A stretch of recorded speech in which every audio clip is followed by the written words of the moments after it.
Hello, मैं कुमार आनंद आप लोगों का हमारे इस डिस्क्रिप्टिव क्लास और ऐसे राइटिंग के क्लास में आप लोगों का स्वागत करता हूं। ऐसे राइटिंग एक इम्पॉर्टेंट सेक्शन है हम लोगों के एग्ज़ाम के लिए, बीएसईबी के लिए, बीएसईबी बोर्ड के लिए, जिसमें 8 मार्क्स का ये पेपर मतलब सेक्शन कवर किया जाता है। तो ऐसे राइटिंग लिखने के लिए हमें कुछ पॉइंट्स का ख्याल रखना पड़ता है। जिससे कभी न्यूज़पेपर के बारे में अगर लिखना पड़े तो न्यूज़पेपर का सबसे पहले बात इम्पोर्टेंस क्या है, इट्स इम्पोर्टेंस, पहला कॉलम। तो न्यूज़पेपर की इम्पोर्टेंस क्या है, इस पे आपको 3 लाइन्स और 4 लाइन्स कवर करना चाहिए। फिर इस न्यूज़पेपर का एजुकेशन वैल्यू क्या है, कि न्यूज़पेपर से हमें क्या एजुकेशन मिलता है। फर्स्ट रहा कि इट्स इम्पॉर्टेंट, कि न्यूज़पेपर की इंपॉर्टेंस क्या है। सेकेंड, इसका एजुकेशनल वैल्यू क्या होना चाहिए। इसके बाद इसके थर्ड पॉइंट आता है प्लेजर वैल्यू, इससे आपको प्लेजर हैप्पीनेस क्या मिलता है। उसके बाद आता है इसकी सोशल वैल्यू, समाज में इसका क्या प्रभाव पड़ता है। नंबर 4 पे आता है इसका मॉडर्न वैल्यू, मतलब आज के टाइम में हमें अप टू डेट रहना चाहिए, लेटेस्ट इन्फॉर्मेशन हम लोगों के पास होनी चाहिए। आज के जो मैन है इसे मैन ऑफ इन्फॉर्मेशन कहा जाता है। इसके बाद आता है, ध्यान रखिएगा कि ये आप में क्या वैल्यू ऐड करता है, ओके। और लास्ट में आप इसका एडवांटेज या कंक्लूजन आपको ऐड कर सकते हैं। तो किसी भी टॉपिक के ऊपर अगर आप 5 पॉइंट्स कवर कर लेते हैं और हर 5 पॉइंट्स पे अगर आप 3 लाइन्स या 4 लाइन्स कवर कर लेते हैं, मिनिमम 3 और मैक्सिमम 4 तक जा सकते हैं, कोई दिक्कत नहीं है। तो 4 लाइन में जाए और 5 पॉइंट्स पर अगर हम लोग लिखें तो 4 × 5 आपका टोटल हो जाता है 20 लाइन्स, या 3 × 5 करेंगे तो टोटल 15 लाइन्स आपके कवर्ड हो जाते हैं, जो अच्छे खासे आपके 100+ वर्ड्स में जा सकते हैं। तो ये तरह न्यूज़पेपर को लेकर मैं यहाँ पर आपको हेल्थ इज़ वेल्थ का एक टॉपिक मैंने बनाया है, और वो मैं आपको समझाता हूँ कि किस प्रकार के पॉइंट पर, किस पॉइंट पर हम लोग कितना वर्ड कवर कर सकते हैं। तो हेल्थ इज़ वेल्थ में फर्स्ट टॉपिक आने वाला है कि it's meaning. Health is wealth का मीनिंग क्या है, किसी को हमें समझाना पड़े, ओके, तो हम समझाएंगे कि ये हेल्थ इज़ वेल्थ है क्या, इसका क्या अर्थ निकलता है, वो तो मीनिंग बताना पड़ेगा, सबसे पहला पॉइंट।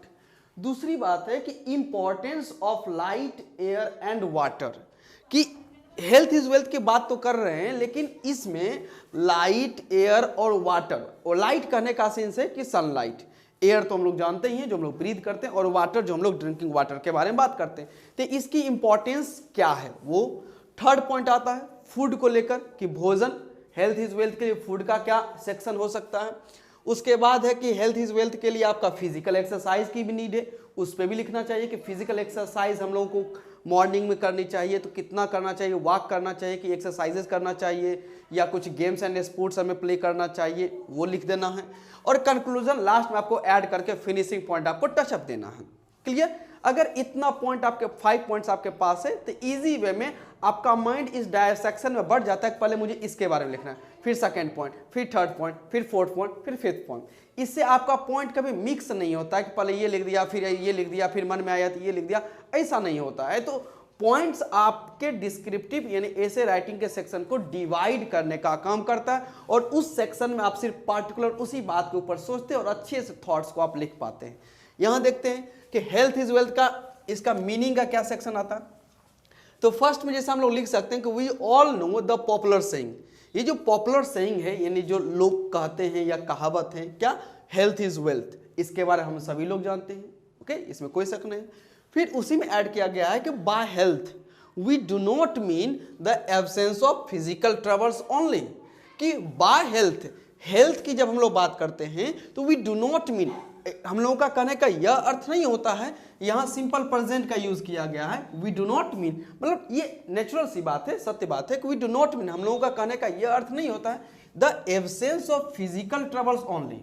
अक्सर हम लोग इस बात को सोचते हैं कि जब कहा जाता है कि हेल्थ इज वेल्थ तो हम लोगों को लगता है कि सिर्फ शारीरिक समस्याएं हैं या फिजिकल ट्रबल्स ही नहीं होनी चाहिए, सर नहीं होनी चाहिए, मतलब अगर आपके पास फिजिकल ट्रबल्स नहीं है तो आप हेल्दी माने जाएंगे, तो ऐसा कोई जरूरी नहीं है। But it is a state of complete physical, mental and social wellbeing.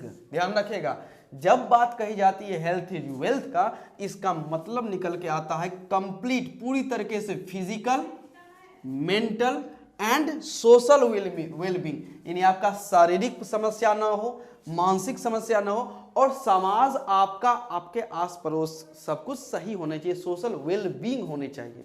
अब आपको फिजिकल ट्रबल तो नहीं है लेकिन मेंटल प्रॉब्लम तो है, इमोशनल ट्रबल भी तो हो सकता है।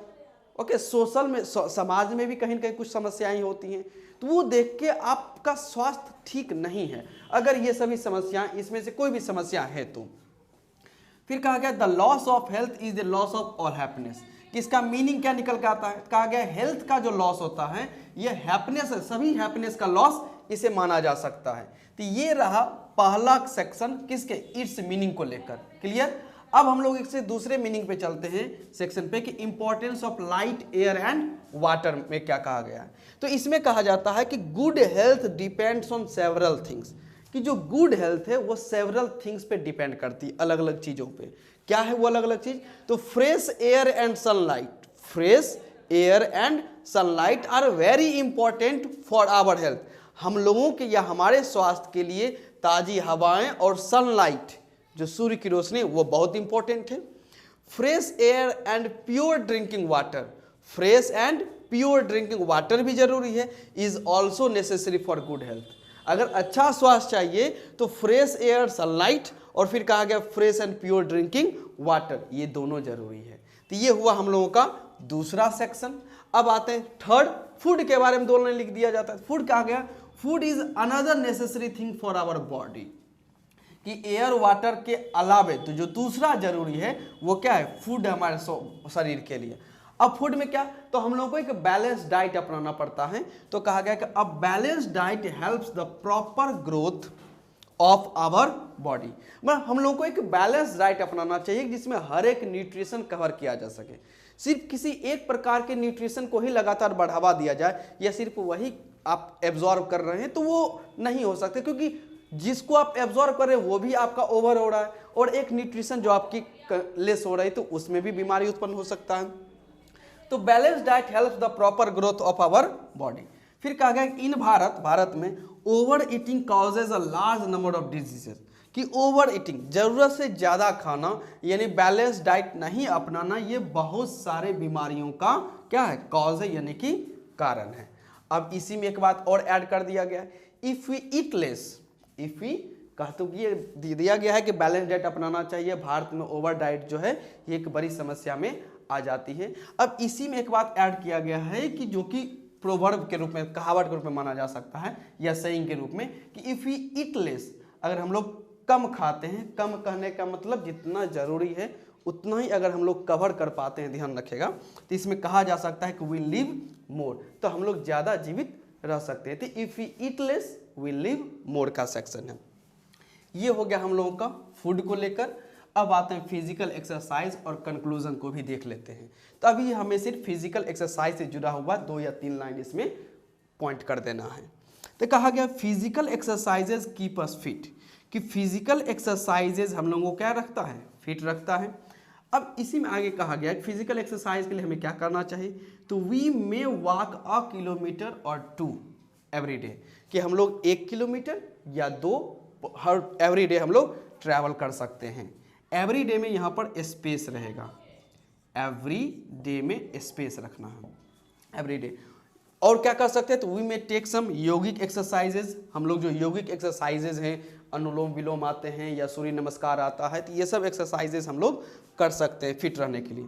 फिर नेक्स्ट कहा गया कि games and sports are very useful for our health, कि हमारे हेल्थ के लिए गेम्स और स्पोर्ट्स ये भी जरूरी सेक्शन है, इससे भी हम लोग फिट रह सकते हैं। तो ये हुआ फिजिकल एक्सरसाइजेज को लेकर। अब आते हैं कंक्लूजन में। तो कंक्लूजन में मतलब लास्ट फिनिश करते हैं इसे। तो कहा गया we must try to keep, last में से लोगों ने फिनिश करते हैं कि चलिए अब ये हमारा अंतिम शब्द रहा। तो इसमें कहा गया कि we must try to keep fit, हम लोग को अवश्य कोशिश करनी चाहिए, क्या कोशिश करनी चाहिए, फिट रखने की। और एक लाइन है कि health is our real health, कि स्वास्थ्य ही हम लोगों का वास्तविक धन है। तो ये रहा कंक्लूजन। तो ये पॉइंट जब हम लोग 5 पॉइंट्स किसी भी टॉपिक पर बना लेते हैं तो उसको 5 सेक्शन में अगर बांटा जाए तो हर एक सेक्शन पे 3-3 लाइन ही तो लिखना है, 3 और 4 लाइन्स लिखना है। या कोई टॉपिक भी अगर आप ऐसे पढ़ते हैं, किसी बुक में लिखा हुआ है या जो भी मॉडल पेपर, गैस पेपर आते हैं या कहीं वेबसाइट से मिल गया, तो आपको बस इसी 5 पॉइंट्स को खोजना है, कि ये नहीं कि पूरा छाप लेना है। 5 प्रैक्टिस के लिए 5 पॉइंट्स आप लिखिए, ऑब्जर्व कीजिए कि इसमें 5 सेक्शन मुझे बांटना है और 8 से 10 टॉपिक को अगर आप कवर कर लेते हैं कि इस तरह सेक्शन में बांट करके, तो आपका ऐसे राइटिंग आराम से हो सकता है। ये प्रैक्टिस डिमांड करता है, ऐसा नहीं होगा कि अचानक आपसे हो जाएगा। सेक्शन में बांटिए और उसके ऊपर लिखने की कोशिश कीजिए। हो सकता है कोशिश कीजिए कि इजी सेंटेंस लिखने का, ज़्यादा लेंदी ना जाए, कम शब्दों में छोटा छोटा सेंटेंस लिखें, या जितना आपकी कैपेसिटी एबिलिटी है उतना आप उसके अकॉर्डिंग जा सकते हैं। तो हमें ज़्यादा कुछ नहीं करना, जितनी हमारी कैपेसिटी है, जितना माइंडसेट है, वो सेक्शन में आप लिखते जाइए और आराम से ऐसे राइटिंग कंप्लीट हो जाएगा। आपको पता भी नहीं चलेगा कि 100 वर्ड्स कब कवर हो गए। क्लियर? तो इस पर प्रैक्टिस कीजिए, उसके बाद देखते हैं। और कोई डाउट होगा तो क्लास में पूछ सकते हैं।